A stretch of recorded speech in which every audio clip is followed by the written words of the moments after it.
Hey, Black woman. So I just want to say that I think we need to check ourselves in the space of holding our head down and weathering the storm for the world and letting people and places and things affect us or belittle us or like just play with us, period, for lack of better words in this moment.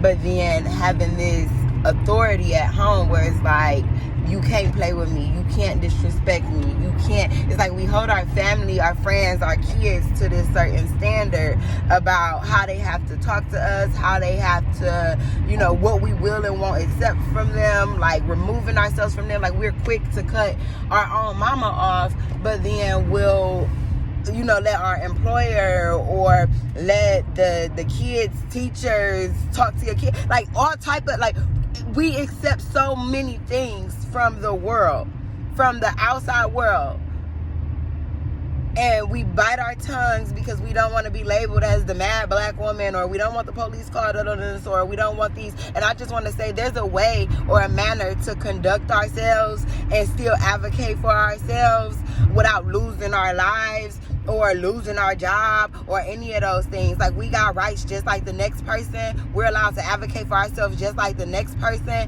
And we, most of us are very, very, very intuitive, and we have intuition, and we know, we understand energy and how energy works. So in other words, we know when somebody got us fucked up.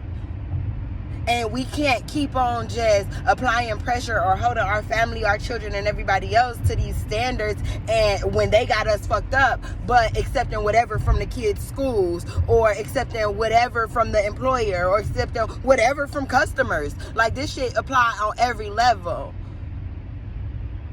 On every level. And so, while it's my own personal experiences that brings me to even making this message, and I'm not speaking, I've had 24 hours to sit on it, so I'm not speaking from an emotional space.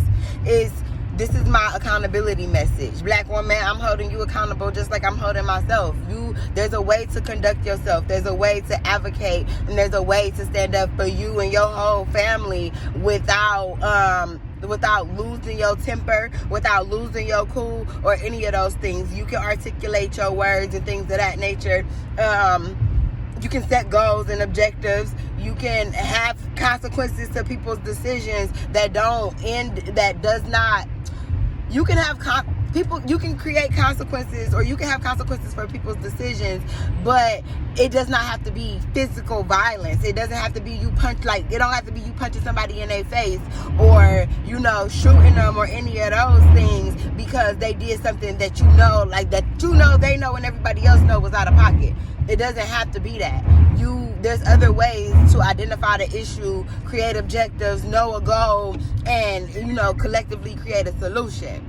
And there's ways to hold people accountable when they're just gatekeeping or wanting to protect their staff or any other person.